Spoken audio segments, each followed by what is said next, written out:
E aí galera do Impacto Cursos Online, está aqui o professor Clecinho, Geografia do Brasil, área de Ciências Humanas, para trazer mais uma super dica e um bizu para vocês.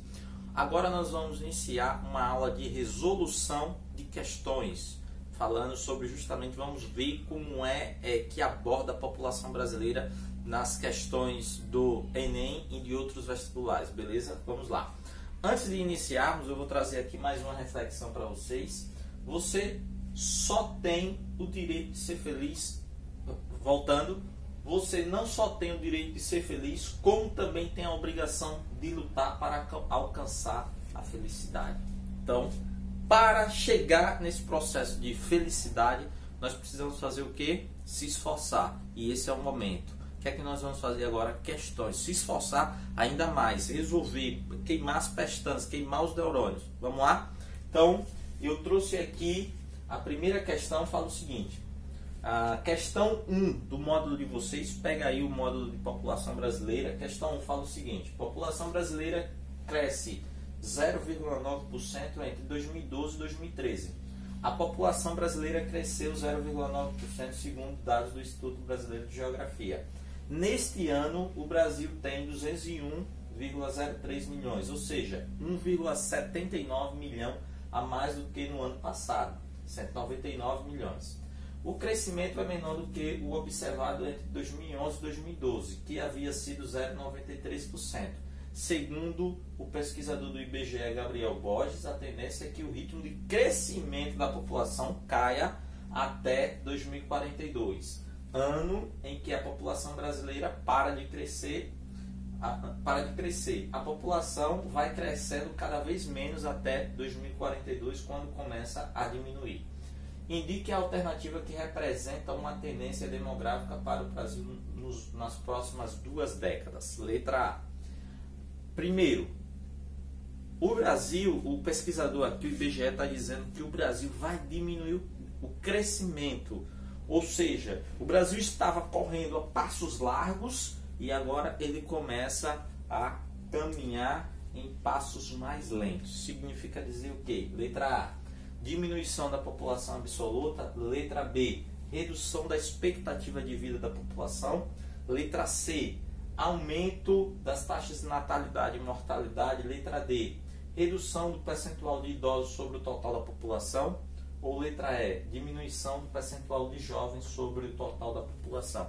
Então, se vocês perceberem, eu falei que o Brasil não deixou de caminhar, ele não deixou de correr.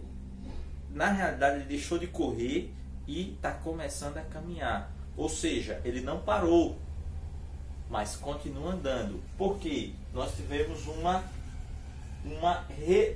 diminuição do percentual de jovens sobre o total da população. Como assim?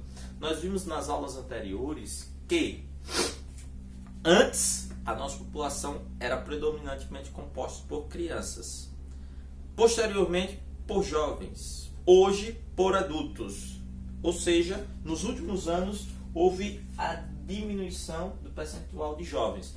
E a partir de 2042, segundo Gabriel Borges, que é o pesquisador do IBGE, nós teremos uma maior quantidade de idosos em detrimento da população adulta e a população jovem, principalmente a população jovem, aqui destacado na letra E. Ou seja, não tivemos a diminuição da população absoluta, tivemos a diminuição do nosso crescimento, beleza? Então, a alternativa correta, letra E. Marque aí no seu livro. Agora, passe aí para questão 6 do nosso livro, que vai falar sobre o crescimento natural da população brasileira, analisando a taxa de natalidade, mortalidade e o crescimento natural. Então, em 1990, nós tínhamos um elevado crescimento vegetativo. Crescimento natural é a mesma coisa que crescimento vegetativo. Então, o nosso crescimento vegetativo era lá em cima. E aí o que é que acontece? As mulheres vão tendo cada vez menos filhos, principalmente a partir da década de 40 e 60 aqui, nós temos uma queda brusca, ó, e nos anos 2020 essa queda ela é acentuada. E aí o que é que acontece? A análise do gráfico aliada aos conhecimentos sobre o crescimento da população brasileira permite afirmar corretamente que Letra A. O elevado crescimento vegetativo da década de 60 do século passado é atribuído à redução da mortalidade em razão, entre outros, das melhorias nas condições médico-sanitárias. Segura aí. Letra B. O crescimento demográfico no período anterior a 1940 era baixíssimo. Isso aqui eu já sei que é falso. O crescimento demográfico no período de 1941 era altíssimo devido às altas taxas de natalidade e mortalidade infantil. Essa parte está verdadeira, mas essa parte aqui está falsa. Letra C. O estágio de transição demográfica se concluiu a partir do momento em que a fecundidade começou a declinar em uma razão de 4 filhos por mulheres. Falso também. Letra D. Entre 1890 e 1930, o crescimento natural da população esteve diretamente e exclusivamente relacionado ao processo migratório no país. Falso também. Letra E. A queda rápida da natalidade e da mortalidade a partir de 2000 é explicada pelo intenso processo de urbanização, sobretudo na região sudeste. Veja bem, essa afirmativa ela está verdadeira, mas só tem uma coisa falsa aqui, que é a partir dos anos 2000. Na realidade, não. Isso aqui nós tivemos essa intensidade na diminuição dos indicadores demográficos a partir de 1960. Veja aqui no mapa. Na realidade, de acordo com esse gráfico, a partir de 40, mas ele foi mais expressivo no Brasil a partir de 60, principalmente com a urbanização e a industrialização. Então, nesse caso, a questão 6, a alternativa correta vai ser a letra A, né? Onde o elevado crescimento vegetativo da década de 60, do século anterior, ele é atribuído à redução da mortalidade. Então, a gente diminui a mortalidade. A gente está ainda com o crescimento vegetativo top lá, subindo. Aí, a partir daí, você tem as mudanças nos perfis sociais da mulher, dos idosos, e aí você tem a queda da fecundidade posteriormente. Então, além disso, nós temos as melhorias nas condições médico-sanitárias, avanço da medicina, acesso, informação, tudo isso vai ajudar bastante nessa evolução da população, certo? Então, questão anterior, alternativa letra A. E agora vocês pulem e vamos para a questão 9. Questão 9 do nosso módulo, onde fala o seguinte: quando se analisa a população economicamente ativa, PEA, de países desenvolvidos, verifica-se um elevado percentual de ativos com baixos índices de desemprego, fato que não é o mesmo no Brasil. Por outro lado, a situação dos países subdesenvolvidos apresenta uma realidade oposta, com uma considerável parcela da população dedicada ao subemprego. Grife aí subemprego. Grife aí subemprego. Subemprego, deixa eu explicar aqui. É aquela galera que está trabalhando no setor informal, que não tem os direitos trabalhistas, não tem FGTS, não tem INSS, não tem licença maternidade, não tem nada. Então, é o vendedor de cachorro-quente da frente do colégio, da frente do cursinho, né? Ele é o cara que está no sinal, é o cara que está dentro do ônibus. Então, toda essa galera aí, setor informal, chamado de subemprego e, portanto, ligado à economia informal. A esse respeito é correto afirmar. Então, vamos lá. Letra A. O crescimento da economia informal nos países desenvolvidos está diretamente ligado ao processo de globalização que gerou o desemprego estrutural. O que é que está errado aqui? Países desenvolvidos. Falso. Letra B. O Estatuto da Criança e do Adolescente proíbe no Brasil o trabalho de menores de 18 anos, mesmo na condição de aprendiz. Falso. No Brasil, a nossa legislação permite a empregabilidade a partir dos 14 anos como menor aprendiz e a partir dos 18 anos como jovem aprendiz, tá? Então, a letra B está falsa. Letra C. Os vendedores ambulantes, guardadores de carros, diaristas, entre outros, fazem parte da população economicamente ativa, pois não tem vínculos empregatícios. Isso aqui tá, essa parte aqui, pois não tem vínculos empregatícios. Falso. Sabe por quê? Por exemplo, algum desses aqui, por exemplo, principalmente as diaristas, elas podem ter um vínculo empregatício. Isso vai depender do patrão ou não. Mas vamos lá, letra D, vamos ver, né? Letra D. Na economia informal, os trabalhadores não participam do sistema tributário, não tem carteira assinada e nem acesso aos direitos trabalhistas. Veja que essa aqui está redondinha, bonitinha, letra D está correta. Vamos ver o que está errado na letra E. A modernização do setor quaternário tem cada vez aumentado o desemprego no setor terciário informal. Falso. O setor informal de comércio e serviço vem aumentando justamente e não é o aumento do setor quaternário que vai provocar o desemprego. Jamais. Presta atenção. Nos países ricos, nós temos um elevado crescimento do setor quaternário, que é a tecnologia e ciência. Mas nem por isso nós temos um elevado índice de desemprego, porque tudo isso vai depender de como os gestores vão estar direcionando os investimentos e vão estar cuidando da população. Então, nesse caso aqui, a alternativa correta é letra D, tá certo? Letra D, a alternativa correta, aqui vai falando sobre a população economicamente ativa e o setor informal da economia brasileira. Na 10ª questão, eu trouxe aqui uma pirâmide demográfica, né? A gente vai analisar, foi uma questão da UPE do ano 2018, extremamente atual. Gente, veio muito forte esse tema nos últimos anos, principalmente para esse ano no Enem também. E aí vamos dar uma olhada. Aqui nós temos 2000 e 2035. Essa base mais larga da pirâmide corresponde aos anos 2000. E essa base mais estreita aqui da pirâmide corresponde aos anos 2035, que é o que nós teremos. Então, base estreita, topo largo. 2000, base larga, topo estreito. Tá certo? Vamos aqui, vamos continuar. Sobre a estrutura e a dinâmica da população brasileira, considere as seguintes afirmações. Primeira afirmativa. Primeira, o regime demográfico vigente no período 90 a 2000 foi caracterizado pelo rápido crescimento populacional industrial e por deslocamentos internos da população, cujo resultado foi um grande aumento da taxa de natalidade em um país mais urbanizado. Falso. Isso aqui não seria dos anos 90 a 2000, seria da década de 60, tá? Então, falso. E outra coisa, grande aumento da taxa de natalidade, está muito falso. A gente vem diminuindo a taxa de natalidade desde os anos de 1960, beleza? Então, a primeira afirmativa está falsa. Segunda, o que se convencionou chamar de segunda fase da história populacional brasileira é o período que se estende de 1940 a 1970. Nesse período, o Brasil era um país de jovens que crescia, se industrializava e se movimentava. Verdadeiro. Então, é justamente esse período que o Brasil dá uma alavancada, principalmente pelo fim da Segunda Guerra Mundial, Europa arrasada, as empresas vêm para o Brasil começa a se industrializar e dá aquela guinada, beleza?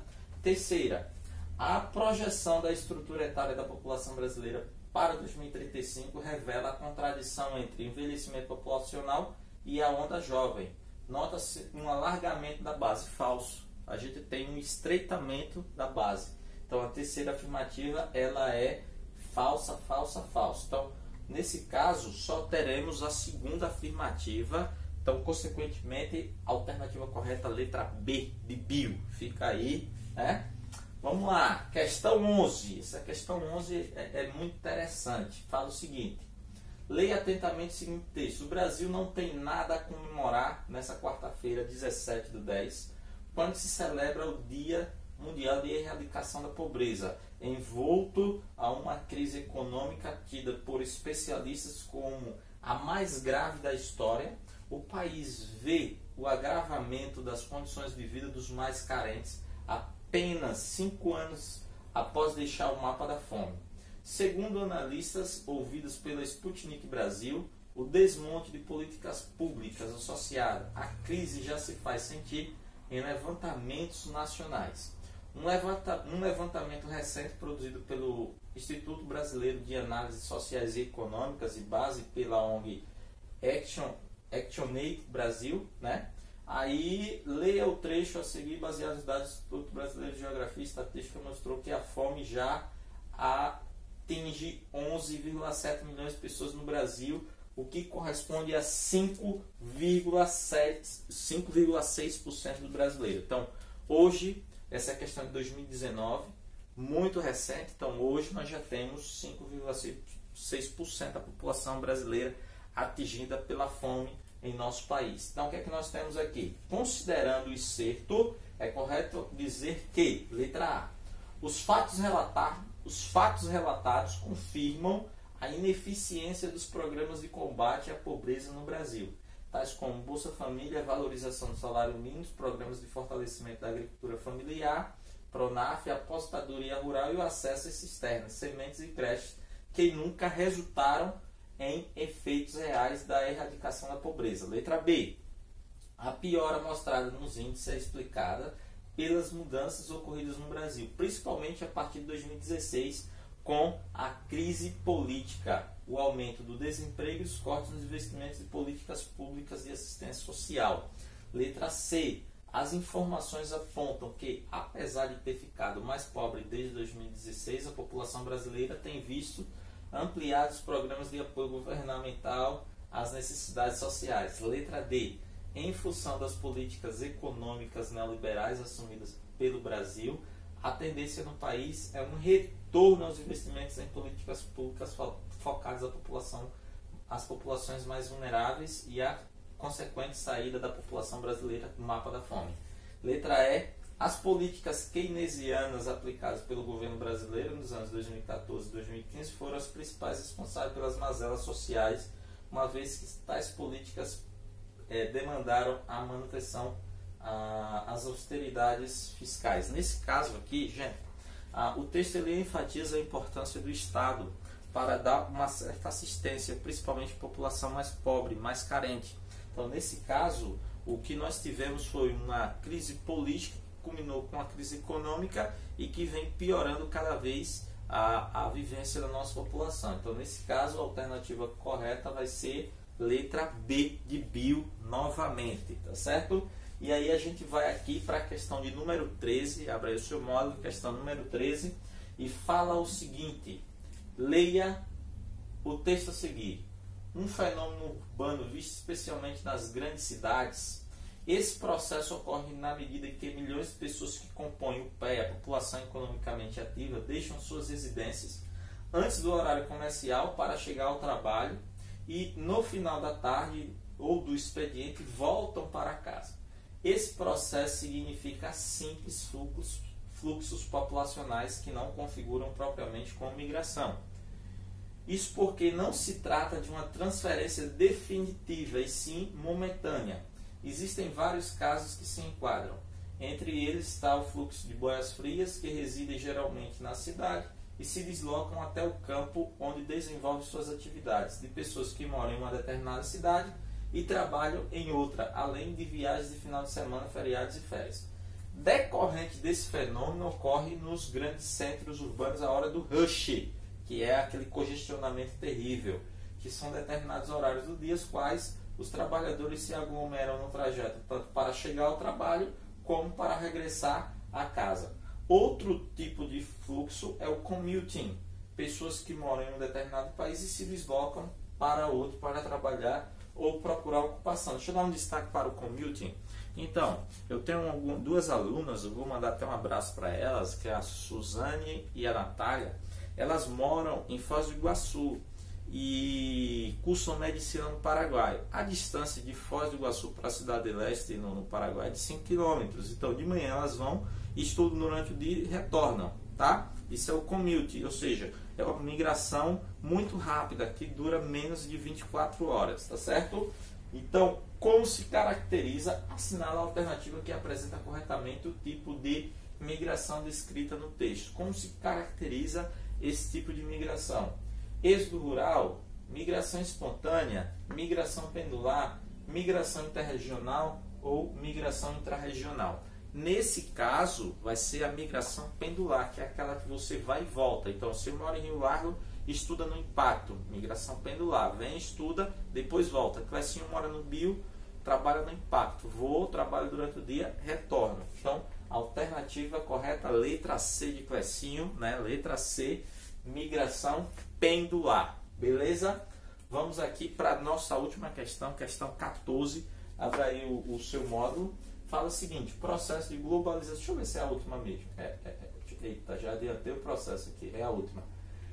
O processo de globalização somado à ampliação do acesso a novas tecnologias de transporte e comunicação ajudou a impulsionar novos deslocamentos populacionais a partir do final dos anos 60.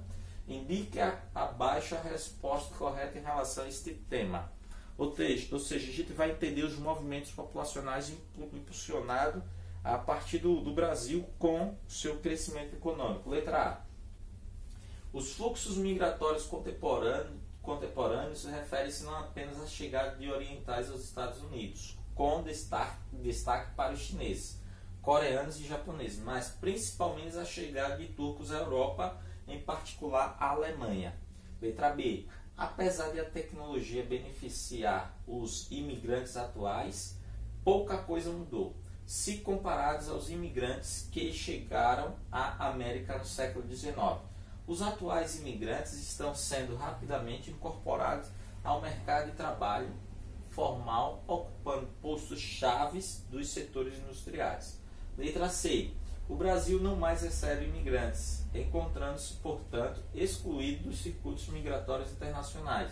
Os últimos imigrantes que aqui chegaram foram os japoneses e coreanos durante a Segunda Guerra Mundial. Letra D. O Brasil continua recebendo imigrantes, embora em número bastante reduzido. Coreanos, bolivianos e chineses são exemplos de imigrantes recentes que chegam ao país à procura de trabalho e melhores oportunidades. E letra E. O atual processo de imigração brasileira deve ser denominado migração de retorno. Os brasileiros estão sendo atraídos para aqueles países que no final do século XIX expulsaram para cá sua mão de obra, particularmente Portugal, Inglaterra e Estados Unidos. Falso. A alternativa correta aqui, gente, isso é muito fácil. O Brasil ele continua recebendo imigrantes, ou seja, hoje dentro da América Latina, o Brasil era, pelo menos era até alguns 2 anos atrás, o Brasil era a principal economia, o principal destaque, então todo mundo queria vir para o Brasil. Por quê? O Brasil tinha uma certa prosperidade. Em 2015, 2014, o Brasil chegou a atingir a 6ª maior economia do mundo. Isso tudo ajudou para que, emprego lá, a gente chegou a atingir o chamado pleno emprego. A galera escolhia o emprego que queria trabalhar. Peraí, eu não quero disso. Eu cheguei a ver um carro de som na cidade do Recife, lá na periferia. Contrata-se pedreiro, contrata-se pintor, contrata-se soldador. E vi também um carro anunciando da seguinte forma: o Senai está abrindo vagas para curso de soldador industrial para trabalhar no Porto de Suape. Então eles anunciavam isso e ninguém queria. A galera escolhia o trabalho que iria, eu não, quero esse não, quero melhor. Então tinha todo esse contexto até meados de 2015. De lá para cá, nós entramos num problema seríssimo, que foi a crise política e que está culminando com essa crise econômica, beleza? E aqui a gente finaliza mais uma aula. Um super abraço, um super beijo do professor Clecinho, Geografia do Brasil, Impacto Cursos Online.